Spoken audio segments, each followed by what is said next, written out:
something happened to Audi in America that most people didn't notice. In the first quarter of 2026, Audi sold fewer than 30,000 cars in the United States. That's the worst single quarter the brand has had since 2012. BMW outsold them by more than 2-to-1 in the same period. Mercedes did the same, and Audi's own internal projections, which only became public through a lawsuit, suggest this year could be 37% below their 2023 peak. The brand that once defined premium German engineering in America is quietly in freefall, and the vehicle they are counting on to stop it is the one we're talking about today.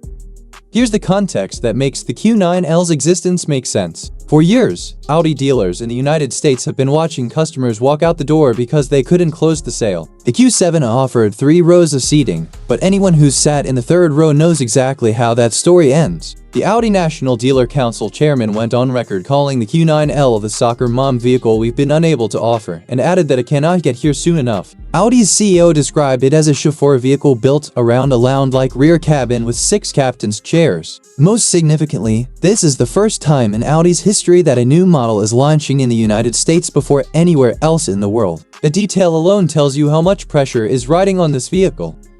The design hasn't been fully revealed yet. The world premiere is expected in the second half of 2026, but spy shots and confirmed details paint a clear picture. The sides show 23-inch wheels, pronounced body-colored wheel arches, large windows, and raised roof rails. At the rear, a full-width OLED tail light bar and a subtle diffuser complete the look. The important thing to understand about the proportions is this: the Q9L looks like a stretched European luxury SUV, not an American truck. It won't have the towering, commanding road presence of an Escalade or Navigator. Instead, think BMW X7, premium, architectural, refined. That is both its appeal and its potential limitation, depending on who's buying.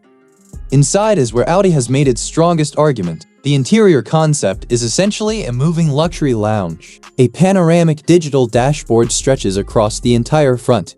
Driver display, central infotainment screen, and passenger entertainment display all in one seamless band of glass and light. The augmented reality head-up display goes beyond the usual speed readout. It projects navigation directions directly onto the road surface in your field of vision, making it genuinely useful rather than just impressive. Rear passengers get the full treatment. Individual captain's chairs with heating, ventilation, and massage functions, rear entertainment screens, wireless charging, and USB-C throughout. Over-the-air software updates keep the system current after purchase. If you've ever sat in a Q7 and felt the interior was slightly behind where the price suggested it should be, the Q9L appears to have addressed that directly. Under the hood, Audi is launching with a 3.0-liter turbocharged V6 with mild hybrid assistance as the base powertrain. A high-performance SQ9 variant with a twin turbocharged V8 has been confirmed through spy shots and will appeal to buyers who want the badge and the power to match. Quattro all-wheel drive and adaptive air suspension come standard. Here's the part that may frustrate some buyers though. Despite strong demand for plug-in hybrids in this segment, Audi has confirmed the Q9L will not launch with a PHEV option. That variant is coming later in the vehicle's lifecycle, but not at launch. For buyers in markets where PHEV incentives significantly reduce the cost of ownership, or for buyers who specifically need the tax credit, that delay matters. It's not a deal-breaker, but it's a real gap at a $90,000 price point. Now the piece of context that changes how you read every other detail. Audi's US sales didn't just dip, they fell off a cliff. From a record 228,550 vehicles sold in 2023, down to 164,942 in 2025, down to an internal projection of around 144,000 for 2026. Their EV lineup essentially collapsed. The Q4 e-tron fell 93%. The e-tron GT fell 75%. BMW is on its 7th consecutive year of US sales growth. Mercedes is projecting a 7% increase this year, and Audi is projecting another double-digit drop. The Q9L is not just a new product launch. It is the centerpiece of a brand turnaround that has to work. Dealers have been asking for it for years. The CEO launched it in America first specifically to reverse the US bleeding. The Q9L arrives with more pressure behind it than almost any new SUV in recent memory, and that pressure is either going to sharpen the execution or expose every flaw.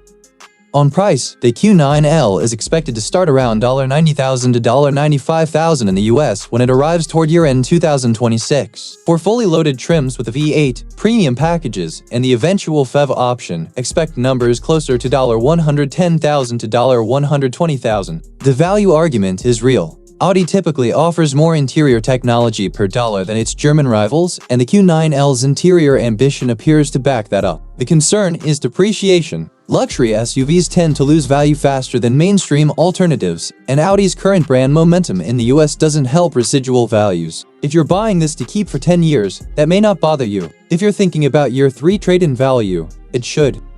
So here's where the Audi Q9L actually stands. It's the right vehicle for Audi to build. The segment gap was real. The dealer demand was real. The interior ambition is real. And for buyers who want European luxury, 3 genuine rows, serious technology, and quattro capability in a package that undercuts Range Rover money, it makes a compelling case. But it arrives into a market where Audi's brand trust has been bleeding for 3 years, without a PHEV at launch, in a segment that BMW and Mercedes have been owning for a decade. This SUV doesn't just need to be good, it needs to be the kind of good that makes people forget the last 2 years happened. Whether it clears that bar won't be decided by the spec sheet. It'll be decided the moment the first buyers sit in one and decide whether it feels like $90,000 or it doesn't. Would you cross-shop the Q9L against the X7, the GLS, or are you waiting to see how the brand recovers first? Drop your take in the comments. Subscribe to the Car Analyst and we'll see you in the next one.